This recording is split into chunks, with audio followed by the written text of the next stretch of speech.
A'udzu billahi minasy syaithanir rajim. Bismillah. Naik dari bumi saat itu Rasulullah berada di Baitul Maqdis. Dia adalah malaikat Malik. Bertanya kepada Jibril, "Wahai Jibril, semua senyum, satu yang enggak senyum. Siapa dia Jibril?" "Dia adalah malaikat Malik." Tunggu dulu, Bu. Tunggu dulu. Maybe yes, bisa iya, bisa tidak. Tapi kita berharap mudah-mudahan yang dilihat oleh Rasulullah di apa mereka nggak baca Quran? Baca Quran ya Nabi. Nggak ikut GSSB, panitia.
A'udzu billahi minasy syaithanir rajim. Bismillahirrahmanirrahim. Assalamualaikum warahmatullahi wabarakatuh.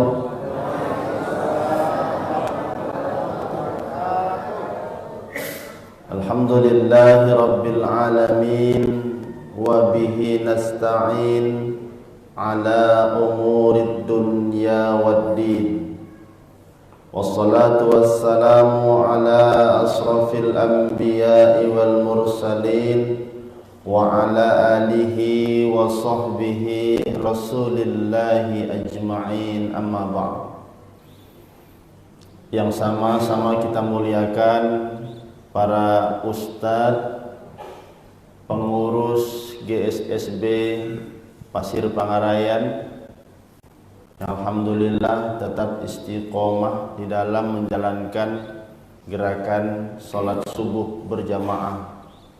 Luar biasa pahala pengurusnya. Sebanyak orang yang sholat, inilah pahala orang itu. Alhamdulillah. Tidak bosan, mau hujan, mau apapun, mau mati lampu, tapi semangat gak pernah mati. Alhamdulillah.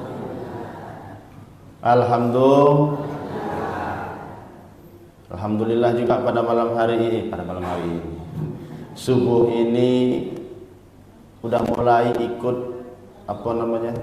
para santri ya, biar besok generasi GSSB ini bertambah pula yang muda-muda. Ku tengok pagi ini tua-tua semua. Sempatlah Israel serentak menjemput yang tua-tua nih. Habis jamaah kita. Yang saya hormati, saya muliakan tentunya pengurus masjid Darul Jannah. Alhamdulillah, kalau saya tidak salah, saya yang kedua kali SSB di sini.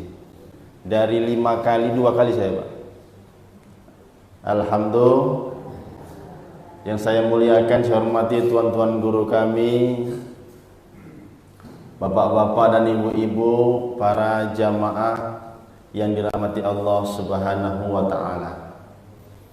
Mari sama-sama kita kembali bersyukur kepada Allah Subhanahu wa ta'ala dengan mengucapkan alhamdulillahi rabbil alamin. Segala puji hanya milik Allah. Segalanya yang baik-baik itu pemberian Allah, yang dengan pemberian itu kita dipuji oleh orang lain, maka kita ucapkan alhamdulillah. Maknanya pujian itu kita kembalikan kepada yang memberi kebaikan itu. Mudah-mudahan Allah Subhanahu wa taala meridhoi kita. Amin Allahumma. Bersalawat kita kepada baginda Rasulullah Muhammad sallallahu alaihi wasallam. Allahumma salli wa sallim wa barik ala sayyidina Muhammad wa ala ali sayyidina wa maulana Muhammad. Mudah-mudahan kita tergolong umatnya yang mendapatkan syafaatnya di yaumil akhir nanti. Amin Allahumma. Orang-orang tua saya yang saya muliakan dan dimuliakan oleh Allah Subhanahu wa taala. Ketika peristiwa Mi'raj, Rasulullah sallallahu alaihi wasallam mulai menaiki tangga langit namanya. Naik dari bumi. Saat itu Rasulullah berada di Baitul Maqdis, mulai Mi'raj. Ibu, Bu, begitu Rasul naik menuju pintu langit pertama, disambut oleh 70.000 malaikat. Allahu Akbar. Serentak semuanya seragam. 70.000 malaikat menyambut baginda Rasul Muhammad sallallahu alaihi wasallam. Ketika Mi'raj, Rasul itu didampingi 2 malaikat. Sebelah kanan malaikat Jibril, sebelah kiri Mikail. Naiklah mereka. Seluruh malaikat yang menyambut baginda Rasul semua tersenyum, seperti senyumnya ibu-ibu jamaah GSSB. Ada juga yang tak senyum ya. Sebagaimana senyum manisnya seluruh jamaah pada pagi hari ini. Senyumlah Pak. Senyum pun payah. Senyum itu sedekah kata Rasul ya Bu. Coba sama-sama kita serentak Bu senyum. 1, 2, 3. Tapi di antara ribuan malaikat ada satu malaikat yang tak mau senyum Pak. Ada satu malaikat yang nggak mau senyum. Mungkin yang tak mau senyum tuh pada pagi hari ini kawannya malaikat tuh itu. Siapa malaikat itu? Dia adalah malaikat Malik. Bukan Wak Malik.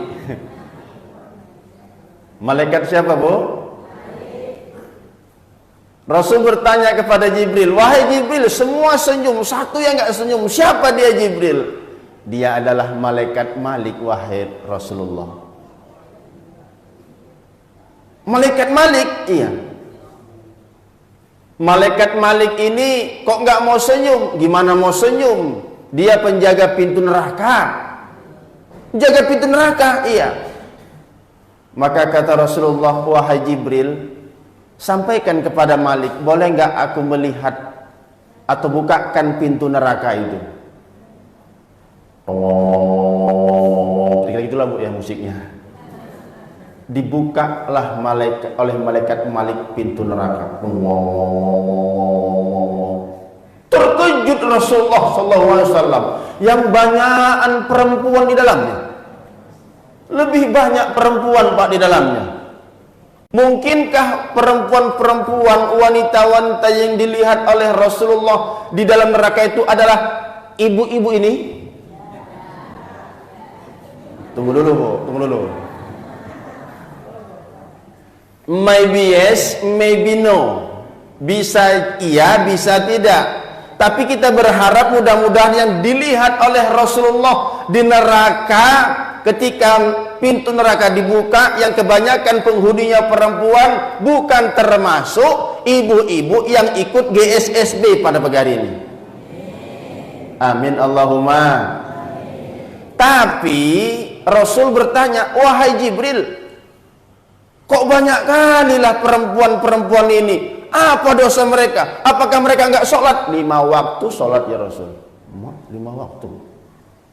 Apakah mereka enggak puasa? Jangankan puasa wajib, Senin Kamis enggak tinggal. Apa mereka nggak baca Quran? Baca Quran ya Nabi. Nggak ikut GSSB, panitia. Kok bisa masuk neraka? Apa dosanya wahai Jibril? Jibril menyampaikan sekurang-kurangnya membuat mereka masuk neraka itu ada dua wahai Rasulullah. Bu, berapa bu? Dua. Berapa bu? Dua. Apakah ibu termasuk yang dua ini? Tunggu dulu, belum. Apa yang dua itu wahai Jibril? Kata Jibril, yang pertama mereka tidak mampu menjaga lisannya. Oh, inilah pula memang. Betul itu bu? Ngaku. Masuk nggak ciri pertama itu kepada ibu? Hati-hati. Masuk nggak ciri pertama itu kepada ibu? Tak pandai menjaga lisan. Maksudnya Ustadz, yang sukaan membuka aib orang lain, yang sukaan menggosip. Enggak cuma di rumah, enggak di mana-mana, di pengajian pun, di GSSB pun tak luput dari gosip. Iya kan bu? Ini waktu dengarkan ceramah memang belum. Nanti pas sarapan pagi mulai itu. Enggak, itu yang sananya itu. Yang sananya itu, Bu. GSSB sananya itu, ujung batu ke sana. Kalau pasir kan enggak, ya kan, Bu? Enggak jauh beda sama sana. Memang menjaga lisan ini memang sangat-sangat sulit. Ternyata jaga lisan ini, Pak, bukan perempuan saja yang sulit. Kita pun laki-laki yang sepayahan, ya kan, Pak? Ternyata memang nikmat sekali kalau buka aib orang lain. Yang nikmatan mencintai kejelekan orang lain. Allahu Akbar. Nggak sadar kita kadang-kadang awal-awalnya agak enak ceritanya, lama-lama agak memper-meper sedikit, agak mereng-mereng sedikit. Ternyata ini persoalan pertama, ya Bu. Yang kedua, apa dosa mereka wahai Jibril? Mudah-mudahan ibu-ibu GSSB dan seluruh keluarga besar GSSB termasuk anak cucunya nggak termasuk yang kedua ini. Apa itu Ustadz? Yang kedua adalah mereka tak mampu menjaga auratnya. Termasukkah ibu yang kedua ini? Alhamdulillah. Anak ibu termasuk enggak? Alhamdulillah. Inilah ciri-ciri masuk surga itu. Mudah-mudahan kita semua ini tidak hanya dikumpulkan di GSSB ya Bu, tapi Allah kumpulkan kita semua di dalam surga. Inilah tempatnya Darul Jannah. Inilah surga itu. Alhamdulillah. Alhamdulillah. Bapak Ibu yang saya muliakan, selain yang kedua dosa tadi, ternyata memang neraka tempatnya orang-orang pendosa. Sekecil apapun dosa yang kita bawa menyebabkan manusia itu masuk ke dalam neraka, dan tidak berhak manusia itu untuk masuk ke dalam surga sebelum dosanya dibersihkan di dalam neraka. Apa beda orang kafir dengan orang-orang mukmin yang berdosa? Kalau orang kafir masuk neraka khalidina fiha, mereka kekal di dalamnya. Maka orang-orang kafir itu di dalam neraka mereka membacakan surah Al-Hijr. Rubama yawaddu alladhina kafaru law kanu. Nggak ada yang bisa jelaskan. Rubama yawaddu alladhina kafaru law kanu muslimin. Seandainya lah kami dulu jadi orang-orang muslim, walaupun berdosa masuk neraka, tapi ketika sudah bersih dosanya ada peluang masuk ke dalam surga. Jadi umat Islam ini semua pasti masuk surga, tapi ada yang transit dulu, ada yang langsung. Ibu mau langsung atau mau transit? Oh langsung. Yakin nggak kita ini menjadi penghuni surga yang langsung tanpa transit? Yakin? Saya kasih tahu contoh. Iblis nggak pernah salah, nggak pernah berbuat dosa, taat kepada Allah. 185.000 tahun sujud kepada Allah, nggak pernah salah. Tapi ketika Allah Subhanahu wa taala berfirman, wa il qulna lil malaikati isjudu li adama fasajadu illa iblis. Oh, malaikat semuanya sujud kecuali satu. Siapa? Karena perintah tidak dikerjakan, sujud di hadapan Adam sebagai bentuk penghormatan, iblis nggak mau melakukannya, itu sebuah pelanggaran. Dan iblis nggak mau sujud kepada Adam, bukan nggak mau sujud kepada Allah. Itu pun dosanya menyebabkan iblis dikeluarkan dari sorga dan tidak masuk ke dalam sorga lagi, masuk ke dalam neraka. Dan iblis kekal di dalam neraka dan tidak ada peluang masuk ke dalam sorga. Apa penyebabnya? Penyebabnya apa, Bu? Sombong yang pertama, tidak mau mengakui Adam sebagai makhluk yang paling mulia, makhluk ciptaan Allah. Tidak mau sujud dia. Sombong yang kedua iblis adalah mempertahankan sombong yang pertama. Maksudnya macam mana, Ustadz? Iblis tak mau dia taubat, tak mau dia mohon ampun kepada Allah. Suatu ketika iblis dialog sama Nabi Musa. Wahai Musa, kira-kira kalau saya bertaubat kepada Allah, mohon ampun kepada Allah, kira-kira Allah ampunkan nggak dosa saya? Kata Musa, innahu kana tawwaba. Allah itu maha penerima taubat. Taubatlah kau, taubat.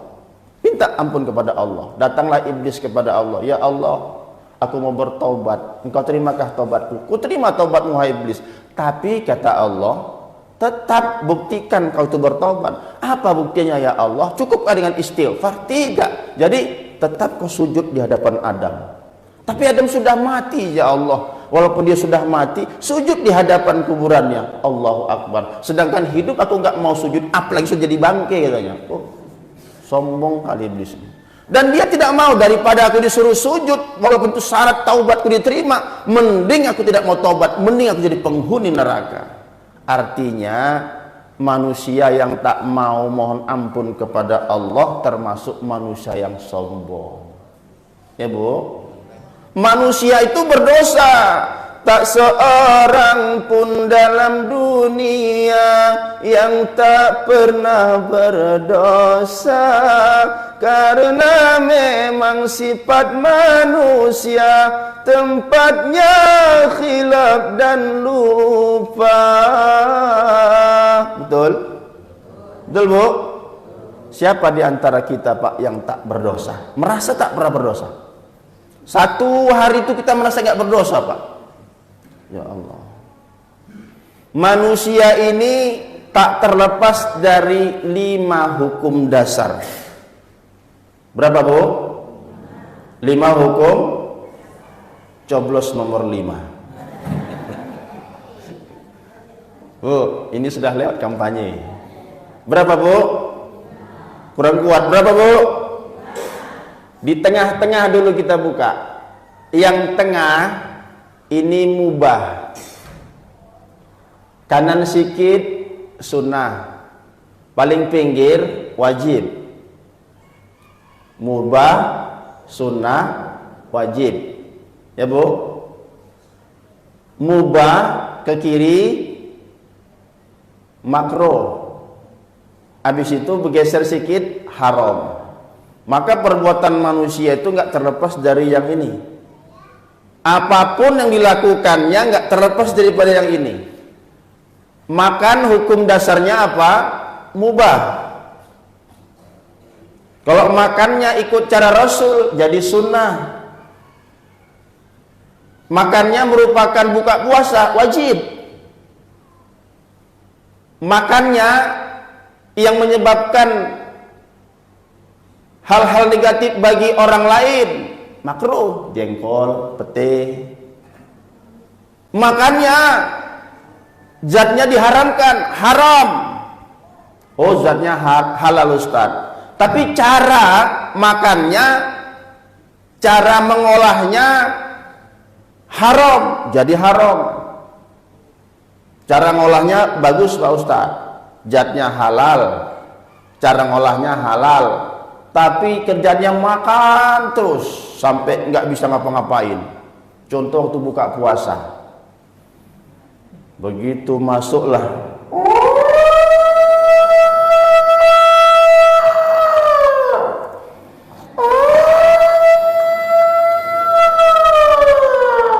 Allahumma laka sumtu wa bika amantu wa ala rizqika aftartu bi rahmatika ya arhamar rahimin. Diambillah air putih pertama.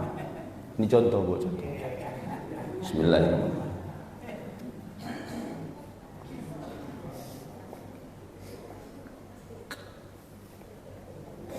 Alhamdulillah. Masuklah air putih, masuklah cendol, masuklah jus, masuklah kolak, masuklah mie, masuklah pecel, masuk semuanya. Tak bisa waktu lagi bangkit. Ayo wak sholat sebentar lagi. Nah, ini makan yang model begini nih, ini bisa mengarah ke makruh. Kalau sampai meninggalkan sholat jadi haram. Iya Pak ya. Walaupun itu makanannya halal, tapi sampai dia menterlambatkan dia untuk sholat, maka bisa jadi makanannya yang dimakan itu menjadi makruh, geser lagi jadi haram. Ya Bu. Masih banyak dosa kita lagi Pak. Kita mencari harta, apa hukumnya? Mubah. Mencari harta mubah. Mencarinya untuk nafkah wajib. Ya Pak. Jadi wajib, bergeser nanti itu. Mencari harta, jalannya jambret, haram. Tapi jambret hari ini sudah mulai naik daun. Karena siapa yang jambret, yang dijambret tersangka. Ya Bu ya. Jambret naik daun hari ini. Bu, haram. Punya harta Ustaz, mubah, boleh. Siapa bilang? Hei, boleh saja kau cintai dunia, tapi ingat satu saat kau kan meninggalkannya. Bu, boleh punya harta, boleh cinta dunia, boleh. Tapi kalau kau kumpul harta, dengan harta itu kau menyombongkan diri, haram. Udah banyak dosa itu tuh Pak. Dari harta yang kita punya itu. Beli baju, mubah. Baju yang nutup aurat, wajib. Baju yang mengikuti Nabi, sunnah. Baju yang mahal-mahal, melebihi, bisa jadi makruh, bisa jadi haram. Beli baju yang cantik mahal dengan tujuan ingin dipuji orang, haram hukumnya. Hati-hati Pak. Hati-hati. Maka kita nggak terlepas dari dosa. Kita nggak sadar, itulah namanya dosa yang kadang-kadang kita nggak sengaja Pak. Nggak sengaja kita. Pengen kita rasanya, ya Allah, pengen aku jadi ustadz. Biar supaya jangan dibilang kali awak ustadz yang kayak mana kali. Penampilan juga perlu, perform ya ustadz ya. Perlu juga penampilan ustadz ya. Kalau ustadz compang-camping malu juga wah ya kan. Tapi ketika menjaga hati dari ingin tidak dipuji orang itu sangat berat sekali. Kami pun yang ceramah-ceramah ini juga masalah juga ini. Kalau ikhlas karena Allah, alhamdulillah dapat pahala. Tapi kalau ternyata nggak ikhlas, pengen dipuji, pengen dipiralkan, pengen tenar, pengen amplop, Ini ngiri-ngiri sedap awak ini. Ya kan, Bu? Kalau macam-macam kami ini belum sanggup seperti almarhum Al-Mukarram Tuan Guru Sekumpul. Belum sanggup kami, Pak Ustadz ya. Belum sanggup awak. Dia bilang kalau dia ceramah, dakwah, diamplopi, dia tolak. Saya nggak mau datang ke tempat ceramah itu kalau saya nanti disiapin amplop. Isinya pun nggak mau dia, Bu. Nggak diterimanya memang. Kalau saya beda. Saya nggak usah siapkan amplop, nggak usah. Jadi Ustadz transfer aja. Belum sampai situ iman kita. Haramkah itu? Oh tidak, halal, boleh. Tapi Tuan Guru Sekumpul ngomongnya gini, kadang-kadang agak tertusuk hati kita Ustadz Ansori. Merasa kita apa dia bilang? Ya Allah, Rasul itu dakwah mengembangkan agama, habis hartanya. Awak mengatasnamakan dakwah, malah mewah hidup kita. Allahu Akbar. Makanya jadi Ustadz kau, kenapa rupanya? Belajar kau yang bagus, hafal Quran kau, bertafsir kau jadi Ustadz Somad, kau sekali ceramah 20 juta, gak tahu kau. Itu pula lah motivasinya. Ngeri-ngeri sedap bawa. Apa kata Tuan Guru Sekumpul? Aku malu kepada Rasulullah SAW.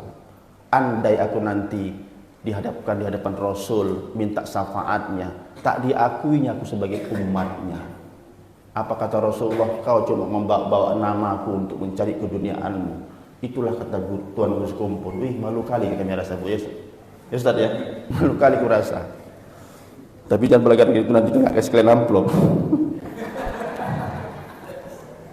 Bu, Ibu, banyak dosa kita, banyak kesalahan kita, disengaja maupun nggak disengaja.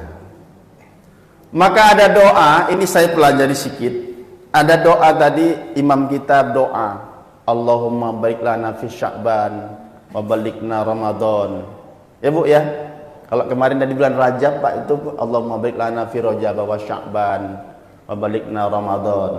Ya Bu. Apa sebenarnya maknanya itu? Ternyata kemuliaan di bulan Sya'ban ini salah satunya adalah dosa-dosa manusia itu dilaporkan 1 tahun sekali, dan laporannya itu di bulan Sya'ban tepat pada malam nisfu Sya'ban. Laporan harian setiap hari Kamis, laporan bulanan setiap pertengahan bulan, laporan tahunan nisfu Sya'ban. Maka dalam sebuah riwayat diceritakan setiap minggu ini malaikat laporan setiap hari Kamis menjelang malam Jumat naik ke atas membawa catatan amal manusia. Si Polan amalnya gini catat, kebaikannya, dosanya catat juga. Naik. Tapi Allah hanya menerima catatan amal kebaikan, tidak menerima amal catatan keburukan, tidak menerima dosa. Ya Allah, ini bagaimana dosanya? Tunggu dulu, mana tahu nanti malam dia beribadah malam Jumat, mana tahu tobat dia, mana tahu istighfar dia. Apa yang tobat ya Allah? Facebookannya dia, enggak juga. Oh tunggu, mana tahu nanti pertengahan bulan dia bertobat. Enggak juga ya Allah. Oh tunggu nanti, mana tahu setahun sekali dia nisfu Sya'ban, apa ke? Makin tidak beribadah dia ya Allah. Kalau begitu, kalau kusiapkan 1 malam dalam 1 minggu, 1 malam dalam 1 bulan, 1 malam dalam 1 tahun, terlalu singkat waktunya untuk dia bertaubat. Kusiapkan 30 malam untuk senantiasa bertaubat kepada Allah Subhanahu wa taala. Maka setelah Sya'ban jatuhlah Ramadan. Maka Allah siapkan waktu yang sangat panjang untuk kita senantiasa mulai awal Ramadan sampai akhir Ramadan beristighfar kepada Allah, mohon ampun atas segala dosa. Sebanyak apapun dosamu, Allah akan ampunkan sepanjang kau minta ampun kepada Allah. Maka Rasulullah SAW ada hadis menjelaskan, dan ini hadisnya sahih, Rahul Muslim. Ketika Rasul mau naik mimbar, Jibril berdoa. Apa doanya? Ini kadang-kadang ada terjadi perselisihan pendapat. Doa yang pertama adalah, ya Allah, celakalah orang-orang yang selama Ramadan Berlalu Ramadan dari kehidupannya, namun Allah Subhanahu wa Ta'ala tidak memberikan ampun kepadanya karena dia tidak meminta ampun kepada Allah. Berlalu Ramadan, Bu, sudah 30 hari disiapkan Allah untuk kita senantiasa bertaubat mohon ampun kepada Allah, namun kita tidak mau memanfaatkan waktu yang sangat baik itu untuk bertaubat kepada Allah Subhanahu wa Ta'ala. Maka alhamdulillah sebentar lagi kita masuk bulan Ramadan ya, Bu. Mudah-mudahan doa kita tadi makbul. Ya Allah, sampaikan kamilah ya Allah di bulan Ramadan. Karena malam Ramadan itu Allah yang menjamin langsung, siapa saja yang mohon ampun kepadaku, ku ampunkan. Siapa saja bertaubat kepadaku, ku terima taubatnya. Maka celakalah orang-orang yang kusiapkan Ramadan namun dia tidak mendapatkan ampunan. Bu, Ibu, Allah Subhanahu wa Ta'ala berfirman, wasari'u ila maghfiratin min rabbikum wa jannah. Ini ada yang jawab ya. Sedih kali gue rasa banget. Sana aku ceramah kemarin dijawab Allah, semangat Ustaz kalau dibikin sama jamaah. Di sini sedih kali aku rasa. Ada yang mau jawab. Ulang sekali lagi. Kalau nggak dijawab ulang. Wansari'u ila maghfiratin min rabbikum wa jannah. Empat keluar ulat leher Bu. Nggak kalian jawab entah lagi. Bersegeralah kamu kepada ampunan Allah. Bersegeralah, bersegeralah. Copek. Saat kapan kamu untuk beristighfar? Bersegeralah kamu. Orang-orang yang beristighfar, orang-orang yang mohon ampun kepada Allah, ketika kita astagfirullahaladzim, la ilaha illallah, kita sesali dosa-dosa kita, Bu. Saat itulah Allah Subhanahu wa Ta'ala mengundang seluruh malaikat yang ada di langit, menyebut-nyebut nama kita dan membangga-banggakan, itu hambaku, itu lihat hambaku kan, beristighfar dia kan, beristighfar dia, mohon ampun dia. Apalagi kita di tengah malam beristighfar, apalagi pakai sayyidul istighfar, Allahumma anta rabbi la ilaha illa anta khalaqtani wa ana 'abduka wa ana 'ala 'ahdika wa wa'dika mastata'tu a'udzu bika min syarri ma sana'tu abu'u laka bi ni'matika 'alayya wa abu'u bi dhanbi faghfirli fa innahu la yaghfiru dzunuba illa anta. Sambil nangis kita, Bu. Allah membangga-banggakan, Allah senang, Allah bahagia melihat hamba-hambanya yang senantiasa bertaubat mohon ampun kepada Allah Subhanahu wa Ta'ala. Karena ini adalah pertaruhan antara Allah dan iblis. Ya Allah, kasih aku tangguh. Untuk apa? Untuk memperdaya manusia, agar manusia itu tidak banyak bersyukur dan berdosa kepadamu ya Allah, ingkar kepadamu ya Allah. Akan aku pengaruhi mereka. Silahkan wahai iblis, tapi ingat, ketika mereka berdosa dan setelah itu mereka bertaubat, sebesar apapun dosa mereka, aku akan ampuni. Seluas apa dosa mereka, lebih luas lagi rahmatku, lebih luas lagi pintu ampunanku, pintu taubatku. Seluas itu Allah bukakan pintu taubat. Kita tidak mau memanfaatkannya, maka termasuk orang-orang yang sombong. Ustaz, cukupnya kira-kira kalau kita itu bertaubat Allah ampuni? Cukup nggak, Bu? Cukup nggak? Tidak. Nehi tumbare mirijahi. Sekali lagi, Bu ya. Jadi bagaimana Ustaz? Iblis ketika dia ingin bertaubat, dia disuruh buktikan taubatnya, disuruh sujud di hadapan kuburan Adam. Udah? Adam alaihissalam ketika dia berdosa keluar dari sorga dan kemudian dia disuruh hidup selama di dunia melanglang buana 500 tahun dipisahkan antara suami dan istri sekali berbuat dosa. Kalau begitu apalah yang kita lakukan selain istighfar? maka sekurang-kurangnya 5 hal yang harus kita lakukan. Berapa, Bu? Coblos nomor 5. Sempat nggak gini, Bu? Udah tengah 7 ini. Sempat ini, Ustaz? Sempat nggak? Kalau nggak sempat, undang minggu depan. Yang pertama, ini singkat saja, Bu, ya. Yang pertama, alladzina yunfiquna fis sarra'i wad dharra. Kalau mau bertobat kepada Allah, janganlah jadi orang yang pelit. Itu ada kotak infak, banyak-banyak masukkan duit ke situ. Ada duit rezeki banyak-banyak isi amplop Ustaz. Jangan pelit-pelit. Yang kedua, wal kaziminal ghaiz. Mampulah engkau menahan emosi, menahan amarahmu. Jangan suka merepet saja. Jangan suka kali tersinggung.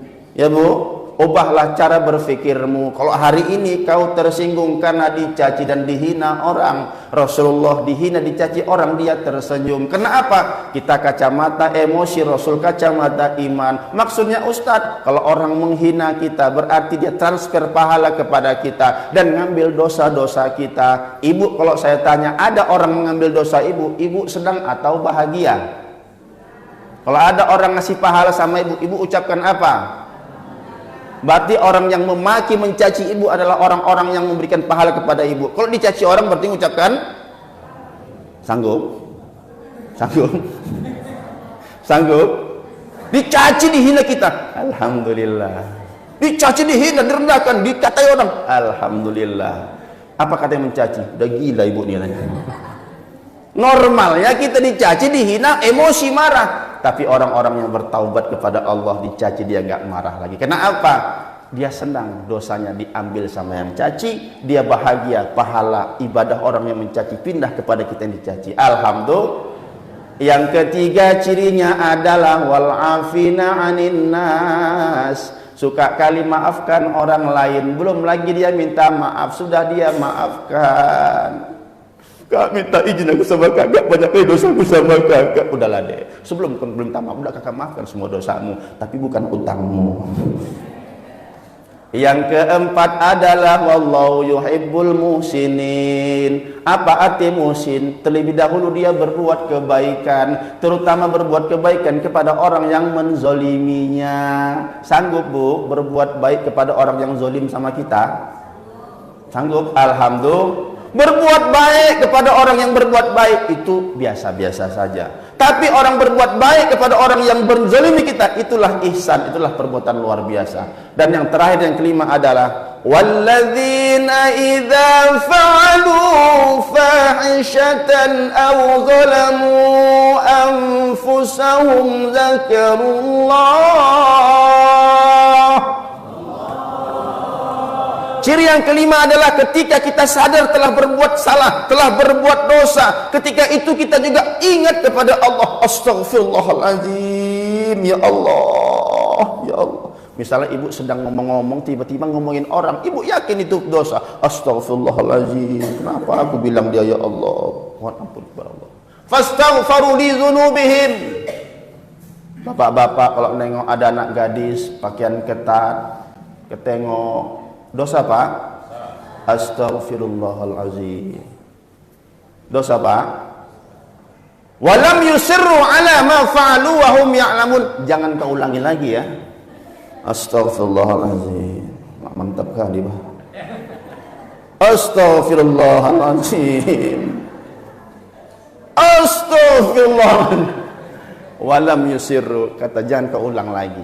Kalau kau bisa lakukan yang 5 ini, kaulah kata Allah orang-orang yang dapat ampun. Ulaika jazaohum maghfirah. Mereka lah orang-orang yang mendapatkan ampunan Allah. Bilanglah amin, Bu. Ya Allah, sudah didoakan. Ulangi. Mereka adalah orang-orang yang mendapatkan ampunan Allah. Wa jannatin tajri min tahtihal anharu khalidina fiha. Kelak semua ini yang dapat ampunan Allah akan masuk ke dalam sorga. Di dalam sorga itu mengalir 3 sungai. Yang pertama sungai madu, yang kedua sungai arak, yang ketiga sungai susu. Dan kita semua berhak untuk minumnya. Karena masuk ke dalam sorga, sebab dapat ampunan Allah. Maka menjelang bulan Ramadan, yuk perbanyak latihan kita beristighfar kepada Allah. Nanti pas bulan Ramadan terbiasa mohon ampun kepada Allah. Ayo, astaghfirullah rabbal baraya, astaghfirullah minal khataya, astaghfirullah rabbal baraya, astaghfirullah minal khataya, astaghfirullah rabbal baraya, astaghfirullah minal khataya. Burung irian, burung cendrawasih, cukup sekian dan terima kasih. Burung gajah, burung lawak, burung dalam, burung garuda, itulah namanya burung ada di Indonesia. Wassalamualaikum warahmatullahi wabarakatuh.